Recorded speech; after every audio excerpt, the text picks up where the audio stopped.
నమస్తే, welcome to తొలి వెలుగు. రాష్ట్ర వ్యాప్తంగా అధికార కాంగ్రెస్ పార్టీ మధ్య ప్రతిపక్ష బీఆర్ఎస్ నేతల మధ్య మాటల యుద్ధం నెలకొంది. 2 లక్షల రుణమాఫీ చేయనంటూ ప్రతిపక్షాలు 2 లక్షల రూపాయలు పూర్తి స్థాయిలో రుణమాఫీ చేశామంటూ అధికార పార్టీ నేతలు. మరోవైపు రాజీవ్ గాంధీ విగ్రహం మీద కూడా రచ్చ నడుస్తున్నది. సో రుణమాఫీ రాజీవ్ గాంధీ విగ్రహం సంబంధించినటువంటి అంశాల గురించి మాట్లాడదాం. ప్రస్తుతం మనతో పాటు కాంగ్రెస్ పార్టీ సీనియర్ నాయకులు, మాజీ ఎంపీ, మాజీ పిసిసి ప్రెసిడెంట్ అయినటువంటి బి హనుమంతరావు గారు. హనుమంతరావు గారు నమస్తే. నమస్కారం. 2 లక్షల రూపాయల రుణమాఫీ చేయలేదంటూ బీఆర్ఎస్ నేతలు ఆందోళన చేస్తున్నారు. 2 లక్షలేమో మాఫీ అయినాయా, కాలేవా? లేదు, 2 లక్షల రుణమాఫీ పూర్తిగా కాలేదు. కొందరికి వచ్చినాయి, కొందరికి రాలేదు. వాళ్ళు ఏమంటారంటే 20% 30% ఇచ్చి మిగతా 70% ఇవ్వలేదు అంటున్నారు. దానికి తప్పనిసరిగా అగ్రికల్చర్ ఆఫీసర్లను పంపిస్తున్నాం. ఎవరెవరికి రాలేదు బ్యాంక్ అకౌంట్ కూడా చూస్తున్నాం. ఇవన్నీ చూసి తప్పనిసరిగా ఇచ్చిన హామీ ప్రకారంగా ఏ రైతు నాకు రుణమాఫీ కాలేదు అనకుండా మా ప్రయత్నాలు కొనసాగుతున్నది. ఇది ఒక రోజు కాదు, ఇంకొక 10 రోజులు 20 రోజుల్లో టైం తీసుకొని అందరికీ చేసి ఆ తర్వాత నువ్వు అన్నట్టు ఇప్పుడే మా మిత్రుడు, ఇంకో మీడియా మిత్రుడు అడిగాడు, గ్యాస్ సిలిండర్ సంగతి ఏంది, మహిళలకు 2500 ఇస్తారు సంగతి. అది కూడా మేము మొదలు priority we are giving for farmers, రైతులకు ఇస్తున్నాం. ఆ తర్వాత మిగతాది కూడా మేము చేస్తాం. ఎందుకంటే రైతులు మళ్ళీ ఇమీడియట్ గా పంట పండించుకోవాలి కదా. వర్షాలు పడ్డాయి కనుక వాళ్ళకు మొదలే వాళ్ళు అప్పు తీర్చేస్తే వాళ్ళు బ్యాంకుల నుంచి మళ్ళీ లోన్లు తీసుకుంటారు, మంచి పంట పండిస్తారు. వర్షాలు బాగా పడ్డాయి కాబట్టి ప్రియారిటీ మేము రైతులకు ఇస్తున్నాం. ఆ తర్వాత మీరు అన్నట్టు గ్యాస్ సిలిండర్ని చూస్తాం, అదేవిధంగా ఏదైతే ఓల్డ్ పెన్షన్స్ చూస్తాం, అదేవిధంగా మహిళలకు ఇచ్చినటువంటి ఆడపిల్లలకు ఇచ్చినటువంటి 2500 అది కూడా పూర్తి. ఎందుకంటే మీరు కొన్ని లక్షల కోట్ల రూపాయలు అప్పు చేసి మీరు వెళ్ళిపోయినరు. అవన్నీ మేము రావడంతో ఏది కూడా ఒకటి బాగా షాప్ అంతా నడిపించుకొని ఖాళీ పెట్టిపోతే మళ్ళీ మేము అంతా నింపాలనా లేదా? ఆ పని మేము చేస్తున్నాం. కానీ మా ఆలోచన విధానం కానీ మాకున్న అంతరాత్మ కానీ మేము ప్రజలకు మోసం చేయాలనే ఆలోచన లేదు. ఇచ్చిన హామీలు అంచెలంచెలుగా మేము పూర్తి చేస్తాం. ఎందుకంటే people have given 5 years time ఇచ్చిండ్రు. 5 years కాదు, మేము 1 year 1.5 years లోపల 1 year లోపల 100 రోజులు అంటున్నారు కదా. అట్లీస్ట్ 1 year మాకు టైం ఇవ్వండి, 1 by 1 అన్నీ చేస్తాం. నిన్న కూడా రేవంత్ రెడ్డి బహిరంగ ఏది జాయింట్ పార్లమెంటరీ కమిటీ ధర్నా ఆల్ ఇండియా ప్రోగ్రామ్ తో ఆ మీటింగ్ లో కూడా తప్పనిసరిగా మేము చేస్తాం, మీరు ఎన్ని అన్నా చెప్పండి అని ఆయనని చెప్పిండు. అదేవిధంగా బట్టి విక్రమార్క చెప్పాడు. అందుగురించి నా ఉద్దేశంలో మేము ఇచ్చిన వాగ్దానాలు, ఎందుకంటే మా నాయకురాలు సోనియా గాంధీ ఇచ్చిన మాట నిలబెట్టుకోవాలి. అదేవిధంగా రాహుల్ గాంధీ గారు ఇంకో మాట కూడా అన్నాడు, ఇందిరాగాంధీ ఇచ్చినటువంటి భూములు కూడా మళ్ళా దొరలు లాగేస్తున్నారు, ప్రభుత్వ అసైన్ భూములు తీసేసుకుంటున్నారు. దాని మీద కూడా మా కాన్సన్ట్రేట్ ఉన్నది. తప్పనిసరిగా అన్ని అంచెలంచెలుగా అన్ని మేము పూర్తి చేస్తాం. మేము అబద్ధాలు చెప్పడానికి రాలే, మేము ఏం చేయగలుగుతాం అదే చెప్తాం. కానీ మాకేం తెలుసు, నువ్వు ఇన్ని కోట్ల రూపాయలు ఇప్పుడు అన్ని వెళ్తున్నాయి. అదే విధంగా ఇవాళ కాళేశ్వరంది చెప్పారు. కానీ ప్రధానంగా కేసీఆర్ రైతు యాత్ర చేస్తాడు కదా, రైతుల దగ్గరికి పోతా రుణమాఫీ మీద, ఆ రైతు భరోసా మీద మాట్లాడుతున్నాడు. రైతు యాత్రకు సిద్ధమవుతుండు కదా కేసీఆర్, పోతాడు రా. చూడండి, కేసీఆర్ ఈ పని మొదలే చేసిండ్రు. ఇవాళని కేసీఆర్ కు నీకు యాది వచ్చినది ఏది, మన ఫామ్ హౌస్ లో కూర్చున్నప్పుడు రైతులు యాద రాలే. నువ్వు మహారాష్ట్ర పోతూ అబ్కి బాద్ కిసాన్ కి సర్కార్ అన్నావు. అదే పంజాబ్ లో పోయి రైతులు చనిపోయిన వాళ్ళకి ఇచ్చినావు. అదే బీహార్ లో పోయి అప్పుడు రైతులు గుర్తుకోలేదా? ఇవాళ దెబ్బ పడంగానే రైతుల దగ్గర పోతూ అంటున్నాం. అట్లీస్ట్ మేము మేలుకొల్పు తెచ్చినాం. ముఖ్యమంత్రి గారు ప్రజలు నీకు ఓట్లేసిండ్రు ఫామ్ హౌస్ లో వండుకోవడానికి కాదు, ఇచ్చిన మేము చూడు మేము మొదలు పెట్టినాం కాబట్టి ఇలా నువ్వు కూడా రైతుల దగ్గరికి పోతున్నావు అంటే రైతులు అప్పుడు కనిపించలే. అప్పుడు నీకు మహారాష్ట్ర రైతులు అబ్కి బార్ కిసాన్ కి సర్కార్ అని కొన్ని కోట్ల రూపాయలు ఖర్చు పెట్టినాం. ఇవాళ గుర్తు వచ్చింది, ఇది మా మేలుకొల్పు. అందుగురించి మేమేమంటున్నాం అంటే, గతంలో నువ్వు చేసిన తప్పులన్నీ సరిదిద్దుకో. ఎందుకు ఓడిపోయినాం, ఏడ మేము దెబ్బతిన్నాం, ఏడ ప్రజలకు దూరమైనాం, మేము ప్రజలకు దగ్గర అవుతున్నాం. ఇచ్చిన హామీలను మేమెందుకు ఇచ్చిన హామీలను మేము చేయకపోతే మమ్మల్ని కూడా దూరం కొడతారు కదా. అందుగురించి మేము అన్ని పక్కా పని చేస్తున్నాం. మొదలు ప్రియారిటీ రైతులకు. ఆయన తిరగడం ఆయన పక్క. కానీ మేము ఇచ్చిన హామీలు తప్పనిసరిగా రైతు రుణమాఫీ ఏ ఒక్క రైతు కూడా నాకు రుణమాఫీ కాలేదనకుండా ఎక్కడెక్కడైనా మా నోటీసులు ఇస్తే తప్పనిసరిగా అదేవిధంగా అగ్రికల్చర్ ఆఫీసర్స్ కూడా వాళ్ళకు ఏది పని ఇచ్చిండ్రు, మీరు ఎక్కడ తిరగండి, మండలాలు తిరగండి, ఎవరికి రాలేదో వాళ్ళ పేర్లు రాసుకొని వాళ్ళ బ్యాంక్ అకౌంట్లో చూసి వారికి ఇస్తామనేది రేవంత్ రెడ్డి ఆలోచన, అదేవిధంగా బట్టి ఆలోచన. కాబట్టి మేము అన్ని ఫుల్ఫిల్ చేస్తాము. కానీ కేటీఆర్ అంటూ ప్రధానంగా అధికారులు కాదు మీరు అడగాల్సింది, రైతులు కాంగ్రెస్ పార్టీ నాయకులు అడుగుండి ఈ సిగ్గులేని ప్రభుత్వం ఎందుకు రుణమాఫీ చేస్తలేని రైతులు పోయి అధికారులు కాదు కాంగ్రెస్ నాయకులు అడగాలంటున్నాడు కదా. అదే ఉన్నది. ఆయనకు ఎక్కువ తెలివి ఉంది, మాకు తక్కువ తెలివి ఉంది అనుకుంటున్నా. నువ్వు బీహార్లో పోయి చనిపోయిన రైతులకు డబ్బులు ఇస్తావు, అదేవిధంగా పంజాబ్ లో చనిపోయిన మా రైతుకి ఇచ్చినావురా బాబు నువ్వు. ఆనాడు నీకు గుర్తురాలే, రైతులు పంట పండించే రైతు గుర్తురాలే. ఆనాడు అవసరం లేదు, నేను దేశానికి నాయకుడు అనుకున్నావు. దేశం పోయింది. అసలు నువ్వు ఎప్పుడైతే టీఆర్ఎస్ తీసేసి బీఆర్ఎస్ పెట్టినప్పుడే నీ ఇమేజ్ పోయింది. అది సెంటిమెంట్ ఇష్యూ. టీఆర్ఎస్ అంటే దేశ స్వాతంత్రంలో మహాత్మా గాంధీ ఏ విధంగా ఒకటే లైన్ తీసుకున్నాడు. మహాత్మా గాంధీ స్వాతంత్రం కావాల్సిందే, బ్రిటిష్ వాళ్ళు వెళ్ళిపోవాలను. నువ్వు పవర్లో రాగానే అసలు టీఆర్ఎస్నే మర్చిపోయి ఇవాళ నా తెలుగు తల్లిని నీ తెలుగు తల్లిని 10 ఏళ్ళలో ఉన్నావు, సెక్రటరీ కట్టించినావు. అక్కడ నువ్వు పెట్టుకుంటే మేము వద్దంటామా? అక్కడ కూడా పెడతా అంటున్నా ఆయన. ఏది 9th డిసెంబర్ 2009లో ఏదైతే వాదా చేసినామో, వాగ్దానం చేసినా అది కూడా ఫుల్ఫిల్ చేస్తా అంటున్నాడు. అదేవిధంగా నువ్వు రాజీవ్ గాంధీ మీద మీకు ఏడుపు ఎందుకురా బాబు? రాజీవ్ గాంధీ వల్లనే కదా మీ నాయన రాజకీయాలలో వచ్చిండు. యువజన కాంగ్రెస్ లో ఈయన ఉండే, నా ఎంబడి వైస్ ప్రెసిడెంట్ గా చంద్రబాబు ఉండే. అసలు అనవసరం మాటలు మాట్లాడతారు. ఆయన బొమ్మను వలగొడతారు. ఎట్టి పరిస్థితుల్లో రాజీవ్ గాంధీ విగ్రహాన్ని అక్కడ పెట్టనీయము, తెలుగు తల్లి ఆ విగ్రహాన్ని పెట్టాలి, తెలంగాణ తల్లి విగ్రహాన్ని. చూడండి, తెలుగు తల్లి లోపలే పెడుతుండు కదరా బాబు, ఇంకేం కాదు. రోడ్డు మీద పెడతలే, సెక్రటరియట్ లో పెడుతుంటే ఇంతగా సెక్రటరియట్కి ఎవడొచ్చినా అమ్మ తెలుగు తల్లి సోనియా గాంధీ ఇచ్చిందని ఆమె గుర్తు వస్తుంది. తెలుగు తల్లి కూడా మేము బయట ఎదురుగా పెడతా అంటే కూడా నువ్వు కూల కొడతా అంటే ఇంకోటి కొడతాడు. రాజీవ్ గాంధీ ఏది ఇంటర్నేషనల్ స్టేడియం పేరు కూడా చేంజ్ చేస్తూ ఉంటాడు. ఎందుకు డెస్పరేట్ అయి మాట్లాడుతున్నారు? రాజీవ్ గాంధీ ఏం తప్పు చేసిండ్రా భయ్? ఈ దేశాన్ని 21st సెంచరీకి తీసుకుపోయిందా లేదా? అదేవిధంగా ప్రపంచ దేశాల్లో ముందుకు పోవాలని టెలికామ్ని ఇంప్రూవ్ చేసి సాఫ్ట్వేర్ ఆర్డర్ చేస్తే ఇవాళ చెప్పకుండానే నరేంద్ర మోడీ 2 కోట్ల ఉద్యోగాలు సంవత్సరానికి ఆయన చెప్పకుండా కొన్ని కోట్ల మందికి యువకులు ల్యాప్టాప్ టక్ టక్ టక్ కొడుతున్నారు, జీతాలు సంపాదిస్తున్నారు. అమెరికాకి వెళ్ళి తల్లిదండ్రులకు పెట్టబోలేదు, దుబాయ్ నుంచి తల్లిదండ్రులకు పంపిస్తున్నారు. ఇదంతా మేము ఎంప్లాయ్మెంట్ చేసింది పోయిందా? ఆయన ఏం చేయడు. నిన్నటి వరకు నువ్వు ఏమన్నావు? ఇవాళ నరేంద్ర మోడీ గురించి, నరేంద్ర మోడీ ఆప్కే దిల్ మే జగह चाहिए అన్నావా లేదా? ఏడా గజ్వేలీలో ఇవాళ ఆయన నేను ఏడగొట్లాడినా పోయిను నరేంద్ర మోడీతో ఏడగొట్లాడలే. అన్ని బిల్లు పాసులలో నువ్వు సపోర్ట్ చేసినావులే. 371 ఏదో ఇంకో ఇష్యూ అనేదో అన్నిట్లో నువ్వు మద్దతు ఇచ్చినావు లేదా? కశ్మీర్ ఇష్యూలు ఇచ్చినావు, 3 తలాక్లో ఇచ్చినావు. ఇవాళ నేనే కొట్లాడుతున్నా, నేను లేదంటున్నారు. వాళ్ళు ఏమంటున్నారు? మేమొక్కటి కాదురా భయ్. కానీ టిఆర్ఎస్ కాంగ్రెస్ ఒకటే అంటున్నారు కదా. కేటీఆర్ పిసిసి ప్రెసిడెంట్ అయ్యే అవకాశం ఉంది అంటున్నాడు. ఈయన బండి సంజయ్ కామెంట్ చేస్తున్నాడు. ఏఐసిసి అధ్యక్షుడిగా కేసీఆర్ అయితే అంటున్నాడు కదా. చూడండి, ఇవన్నీ బేకార్ మాటలు. ఎవడు మాట్లాడినా నేను అనేది ఏంది, మీ ఆలోచనలో మార్పు వచ్చింది. గతంలోనేమో మీరంతా బీజేపీ బీఆర్ఎస్ ఒకటి ఉండే, ఇప్పుడేదో ఎందుకంటే దెబ్బ పడ్డది కదా, కవిత పోయా, జైలుకు పోయా, కాళేశ్వరం ఎంక్వైరీ కనుక ఇప్పుడు మళ్ళా అండర్స్టాండింగ్ పోతున్నారు వాళ్ళు. మాకేం అండర్స్టాండింగ్ లేదా బాబు?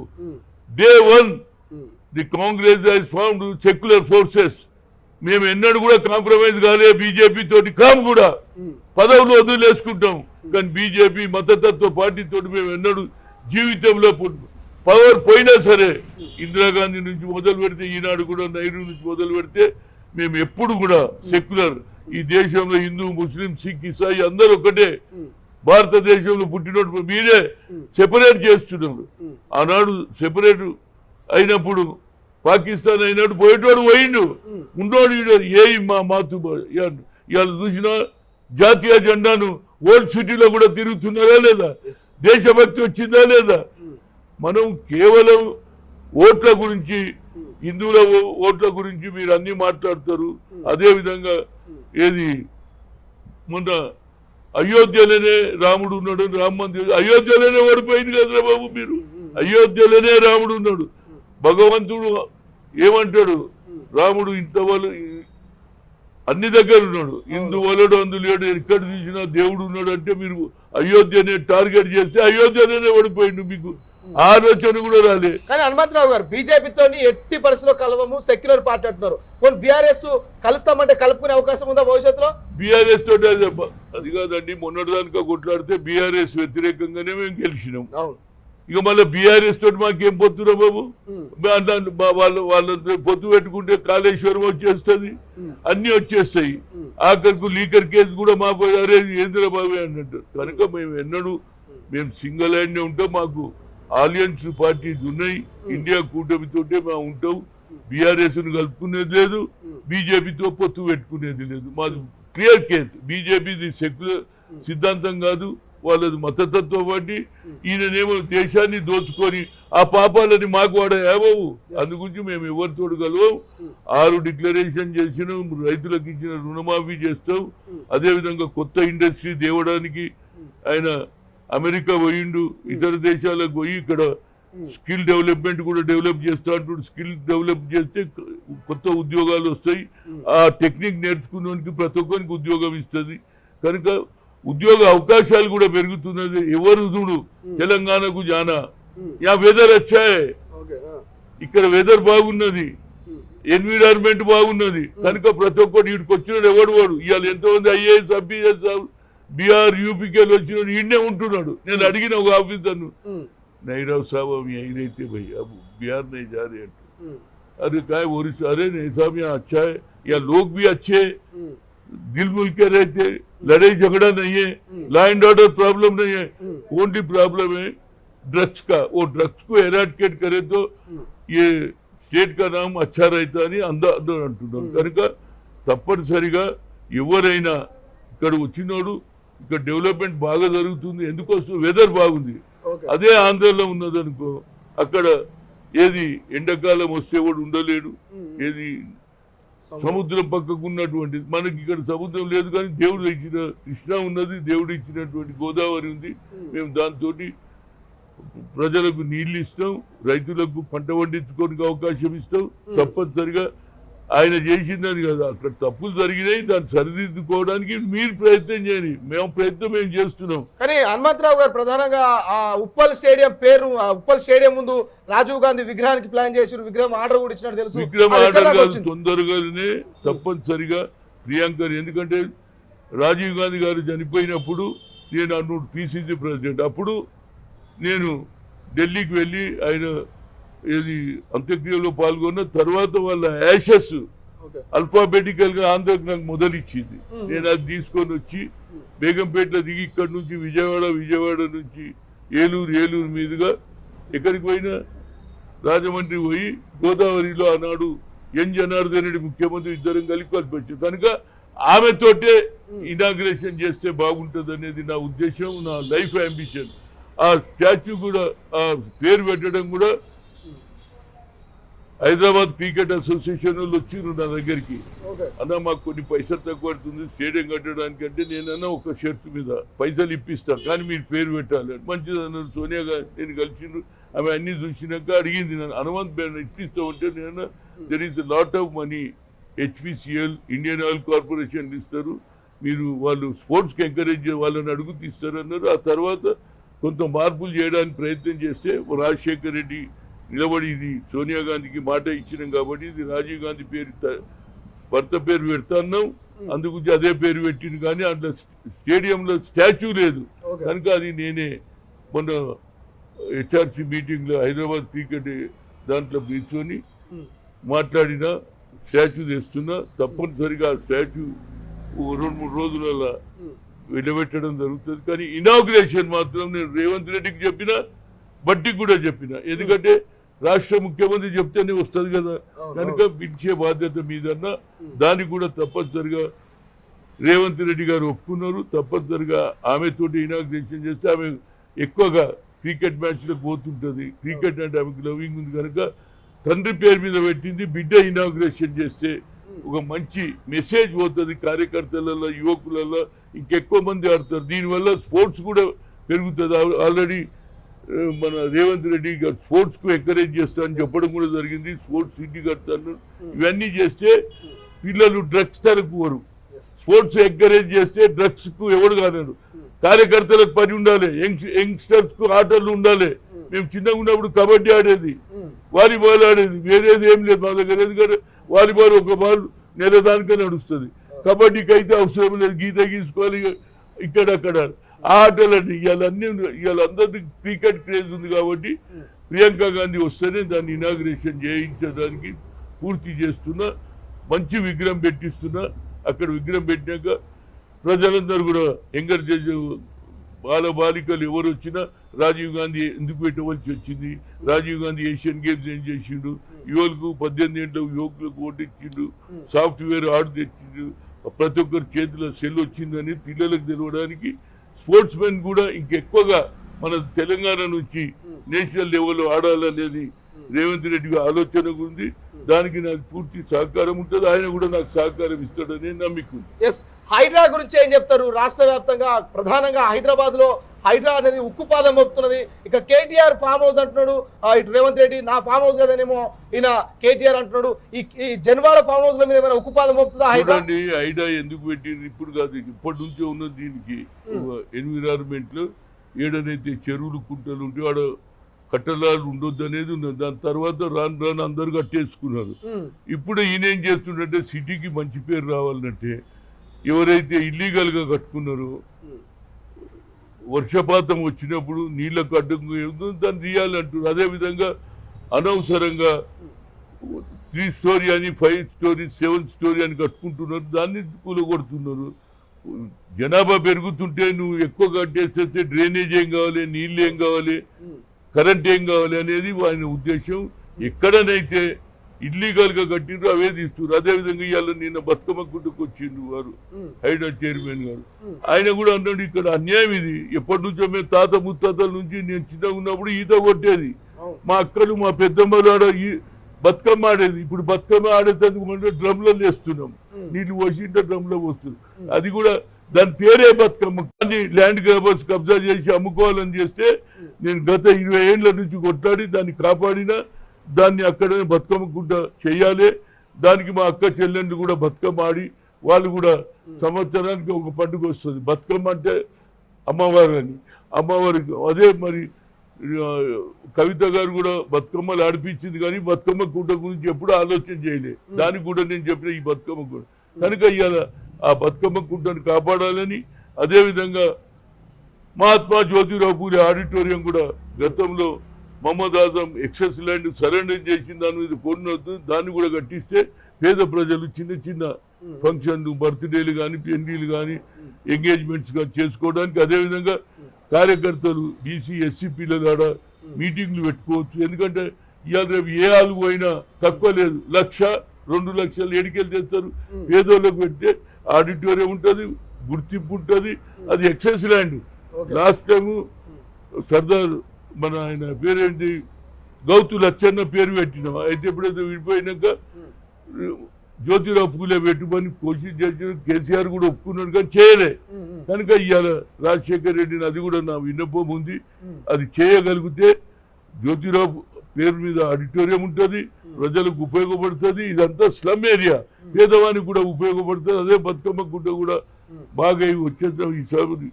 నేను అనుకుంటా బహుశా ఈసారే చేయమన్నా కానీ ఏదైనా ప్రాబ్లం ఉంటే ఏది కట్టడాలు ఏమన్నా ఉంటే వాళ్ళకు కూడా మేమంటున్నాం. ఏదైనా అడ్డం వస్తే వాళ్ళకి 2 బెడ్రూమ్ కూడా ముఖ్యమంత్రిని కోరి వాళ్ళకి ఇప్పిస్తాం. కానీ చెరువు మాత్రం బతుకమ్మ గుడ్డ చెరువు పర్మనెంట్గా ఉంటే నీళ్ళ గ్రావిటీ ఉంటుంది, ప్రజలకు ఉపయోగపడుతుంది, మహిళలకు కూడా ఒక మంచి అవకాశం ఇవ్వాలనేది నా ముఖ్య ఉద్దేశం. ప్రధానంగా హైడ్రా ప్రతిపక్షాలని ఏమైనా ఫోకస్ పెడుతున్నా లేకపోతే ఏ పార్టీకి సంబంధం లేకుండా అన్ని పార్టీలు ఎవరు కబ్జాలు చేసినా వాళ్ళ బిల్డింగ్స్ చూసుకుంటా చూడండి. హైడ్రాను కూడా మీరు తప్పు పడితే ఎట్లా? సాక్షాత్తు నాగేందర్ వచ్చిన నాగేందర్ మీదే కేసు పెట్టినాక ప్రతిపక్షాలు మొదలు మావోన్ మీద పెట్టిరు కదా.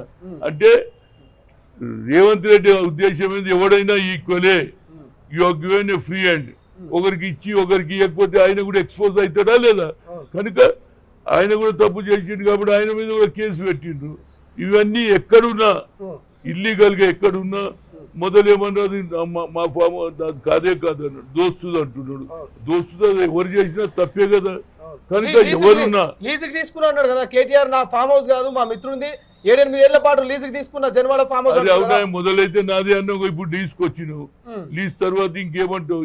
ఏదైనా ఆ ఏరియాలో ఆయన ఒక్కందే కాదు, ఆ ఏరియాలో ఇల్లీగల్ ఎవరు కట్టుకున్నా ఆయన రంగనాథ్ గారు తప్పనిసరిగా యాక్షన్ తీసుకుంటారని నా ఉద్దేశం. ఆయన వచ్చిండు కూడా అదే, నేను న్యాయమైన పని చేస్తా, అన్యాయం ఎవరికి చెయ్యను. కానీ ఎన్విరాన్మెంట్ ఇంపార్టెంట్.